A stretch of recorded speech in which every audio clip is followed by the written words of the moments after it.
اعوذ باللہ من الشیطان الرجیم، بسم اللہ الرحمن الرحیم۔ معزز ناظرین، السلام علیکم ورحمۃ اللہ وبرکاتہ۔ آج ہم واقعہ کربلا کے تناظر میں امام عالی مقام امام حسین رضی اللہ تعالیٰ عنہ کے فرزند جو کربلا کی سرزمین سے زندہ واپس آئے، امام زین العابدین علیہ السلام، ان کی شخصیت کو سامنے رکھتے ہوئے واقعہ کربلا اور فکر حسینی کو دیکھنے کی کوشش کریں گے۔ اور میں سمجھتا ہوں کہ اگر اس کو ہم سمجھ جائیں تو امت کے موجودہ بہت سارے مسائل کا حل امام زین العابدین کی فکر اور سوچ میں موجود ہے۔ امام زین العابدین کربلا میں بیمار تھے، اس مارکے میں شامل نہیں ہو سکے، اور یہ زندہ بچ جانے والے اس عصمت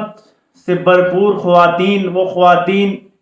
جن کے تقدس کو فرشتے بھی سلام کیا کرتے تھے، وہ قافلہ وہاں سے چلا اور ان یزید کے بدترین لوگوں نے جو کچھ کیا یہ تاریخ کا حصہ بن چکا ہے۔ لیکن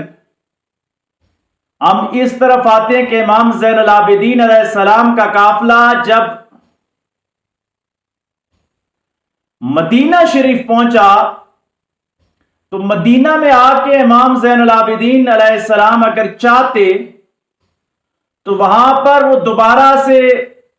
اپنے چاہنے والوں کو منظم کر کے باقاعدہ ایک گوریلا جنگ کا آغاز کر سکتے تھے، کیونکہ پوری جو مسلم سلطنت کی عوام تھی وہ ساری کی ساری اہل بیت کے ساتھ تھی۔ امام زین العابدین کے ساتھ اب ہمدردیاں زیادہ ہو گئی تھی لوگوں کی، اور نظریاتی طور پر، فکری طور پر لوگ یزید کو اور امویوں کی حکومت کو تسلیم کرنے سے بالکل قاصر تھے، وہ تسلیم نہیں کر پا رہے تھے کسی صورت میں بھی، اور کوئی مسلمان تسلیم کر بھی نہیں سکتا تھا۔ لیکن ایسی صورتحال میں امام زین العابدین علیہ السلام نے ایک ایسا پہلو اختیار کیا کہ میں سمجھتا ہوں کہ وہ بہت گہرا روحانی اور اس کے اثرات دیر پا امت کے لیے ثابت ہوئے۔ آج امت کو اس تناظر میں دیکھنا ہوگا کہ امام زین العابدین نے کون سی سوچ اختیار کی۔ واقعہ کربلا کے بعد جب انہوں نے دیکھا کہ خلافت مکمل طور پر ملوکیت کے اندر تبدیل ہو گئی ہے، تو پھر خانوادہ رسول نے انفرادی طور پر محنت کرنے کی کوشش کی اور تطہیر باطن اور اذہان کی بالیدگی پہ زیادہ کام کیا۔ یعنی کہ امام زین العابدین علیہ السلام اس کے بعد زیادہ دیر تک روتے رہے۔ آپ یہ کہہ سکتے ہیں کہ خانقاہ گریہ کی پہلی جو بنیاد ہے اسلام میں، یہ امام زین العابدین نے رکھی کہ وہ گوشہ نشین ہو گئے، خلوت نشین ہو کر اپنے رب کی یاد میں مستغرق ہو گئے، اور ان کے ساتھ جو جڑ گئے، ان کے شاگرد اہل بیت کے محب جو ان کے ساتھ محبت کرنے والے لوگ تھے وہ جڑ گئے، تو ان کو بھی وہ عشق کا سبق پڑھاتے رہے، ذکر کی تعلیم دیتے رہے، اور قرآن و سنت کی تعلیم سے ان کو روشناس کرتے رہے۔ اور آپ جانتے ہیں اس کے اثرات کتنے گہرے امت پہ مرتب ہوئے کہ یزیدیت تو مٹ گئی، لیکن یہ لوگ برسر پیکار نہ آئے، بلکہ انہوں نے عملی طور پر، علمی طور پر تطہیر باطن اور اذہان کی بالیدگی کے ساتھ وہ جہاد کیا کہ اسی خانوادے سے، اہل بیت کے خانوادے سے امام جعفر صادق رضی اللہ تعالی عنہ دنیا میں تشریف لاتے ہیں، اور یہ علم و عرفان کا وہ عظیم ترین امام گزرا ہے امت مسلمہ میں کہ اسلامی قانون کی لیجسلیشن میں، تشریعات میں، اسلامی شریعت کی لیجسلیشن میں، یعنی فقہ کی اصطلاحات میں، اور فقہ کے جتنے بھی امام گزرے ہیں وہ سارے کے سارے بل واسطہ ہوں یا بلا واسطہ ہوں، سارے کے سارے خانوادہ رسول کے اس چشم و چراغ امام جعفر صادق رضی اللہ تعالیٰ عنہ کے شاگرد نظر آتے ہیں۔ آپ کی موجودہ فقہ حنفی ہو، فقہ حنبلی ہو، فقہ مالکی ہو یا فقہ شافعی ہو، ان سب کا جو ماخذ ہے فقہ کے اندر وہ امام جعفر صادق رضی اللہ تعالیٰ عنہ کی ذات ہمیں نظر آتی ہے۔ تو یہ وہ کام اہل بیت نے کیا کہ وہ سمجھ چکے تھے کہ اب علم کے ذریعے،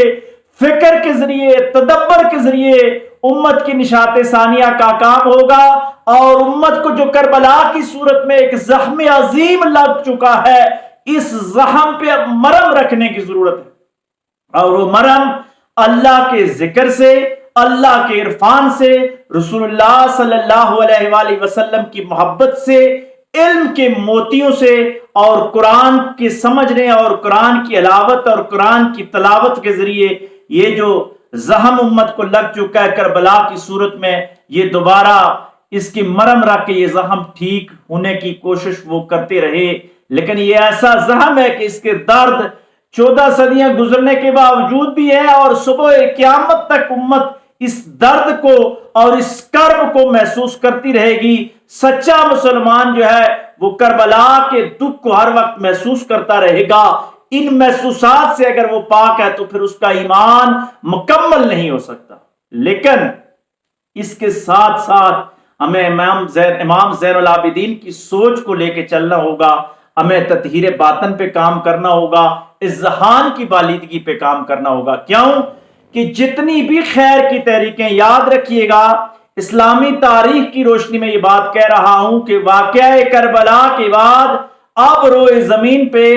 مکمل جو اسلامی فلاحی ریاست یا علوی نظام قائم کریں گے، وہی کے نظام کی تشریح کی روشنی میں تو فرزند رسول اور خانوادہ اہل بیت کے عظیم چشم و چراغ امام مہدی علیہ السلام آ کے کریں گے، اور امام مہدی کے قافلے میں وہی لوگ شامل ہوں گے جو امام زین العابدین علیہ السلام کی سوچ پہ چلتے ہوئے تطہیر باطن پہ کام کر رہے ہیں، اذہان کی اصلاح پہ کام کر رہے ہیں، اللہ کے ذکر کو عام کر رہے ہیں، اللہ کے عرفان کو مخلوق تک پہنچا رہے ہیں۔ کیونکہ جن کو ذکر کی علاوت نصیب ہو جاتی ہے، عرفان نصیب ہو جاتا ہے، تطہیر باطن کی منازل طے کر لیتے ہیں، اذہان جن کے بالغ ہو جاتے ہیں، تو پھر ان کے لیے حق قبول کرنا اور حق کے لیے لڑنا آسان ہو جاتا ہے۔ تو امام زین العابدین یہ سمجھ چکے تھے کہ اگر کوفے والوں کا بھی صحیح طریقے سے تطہیر باطن ہوا ہوتا، ان کے اذان کی بالیدگی پہ کام کیا ہوتا، تو شاید وہ اتنی جلدی بے وفائی نہ کرتے، اور اتنے خطوط لکھنے کے باوجود وہاں پہ خانوادہ رسول کو تنہا نہ چھوڑتے، بلکہ وہ بھی لڑنے کے لیے تیار ہو جاتے۔ لیکن تطہیر باطن ان کی نہیں ہوئی تھی، انہوں نے صرف زبان سے کلمہ پڑھا تھا۔ آج ضرورت اس بات کی ہے کہ ہم سب تطہیر باطن پہ کام کریں، اپنی اصلاح کے لیے کام کریں، امت کو فکری جہتوں پہ تیار کریں، انفرادی اور اجتماعی طور پر اپنے آپ کو مضبوط کرنے کی کوشش کریں، اور پھر جہاں بھی ظلم ہو اس کے خلاف آواز بلند کرتے رہیں، جتنا بھی خیر کا کام ہو سکے یہ کرتے رہیں۔ پھر یہی خیر کے قافلے چلتے چلتے جب امام مہدی علیہ السلام تشریف لائیں گے تو یہ خیر کے جتنے قافلے ہیں، یہ حسینی فکر کے جتنے قافلے ہیں، امام زین العابدین کی سوچ والے جو قافلے ہیں، یہ امام مہدی کی فوج میں شامل ہو کر آپ کی سربلندی کے لیے پھر اٹھ کھڑے ہوں گے۔ اور دوسری طرف یزید کے جو پیروکار ہیں، یزید سے جو محبت کرنے والے لوگ ہیں، طاغوتی نظام کے جو اعلی کار ہیں، یہ دجالی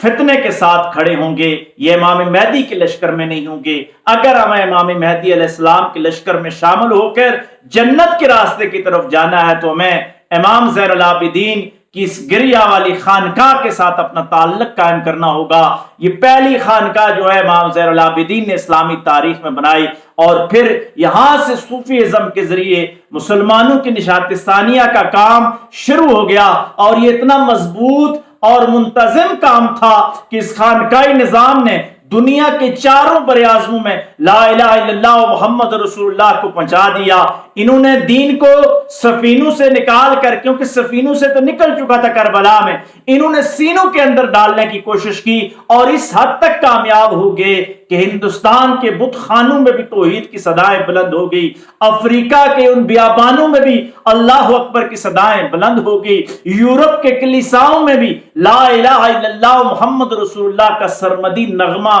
پھر بلند ہو گیا۔ اسپین کے اندر انہوں نے 800 سال کے لیے مسلم اقتدار کی راہ ہموار کر دی۔ ہندوستان کے اندر 1000 سال کے لیے مسلم اقتدار کی راہ ہموار کرنے والے یہ وہ خانقاہ گریہ کے ساتھ تعلق رکھنے والے صوفیات تھے جنہوں نے حکومت پہ کام نہیں کیا بلکہ سوسائٹی پہ کام کیا، معاشرے پہ کام کیا، کیونکہ جب معاشرہ مضبوط ہو جاتا ہے تو پھر روحانی ترقی بھی زیادہ ہوتی ہے اور مادی ترقی بھی زیادہ ہو جاتی ہے۔ تو آج کا یہ پیغام ہے کہ ہم فکر حسین کو اگر سمجھنے کی کوشش کر رہے ہیں تو ہمیں پھر جانا ہوگا اس سمت کہ ہمیں امام زین العابدین کی سوچ پہ چلنا ہوگا۔ امام زین العابدین کی سوچ پہ چلتے ہوئے انفرادی طور پر کام کرنا ہوگا۔ اگر ہم اس سمت میں چل پڑنے میں آج بھی کامیاب ہو جاتے ہیں تو آج ہم مادی طاقتوں کو شکست دیتے ہوئے روحانیت کا علم پھر بلند کر سکتے ہیں۔ اللہ تبارک و تعالی خانوادہ رسول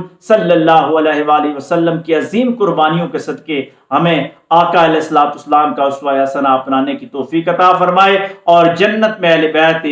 اطہار کی غلامی ہمیں عطا فرمائے۔ وآخر دعوانا ان الحمد للہ رب العالمین۔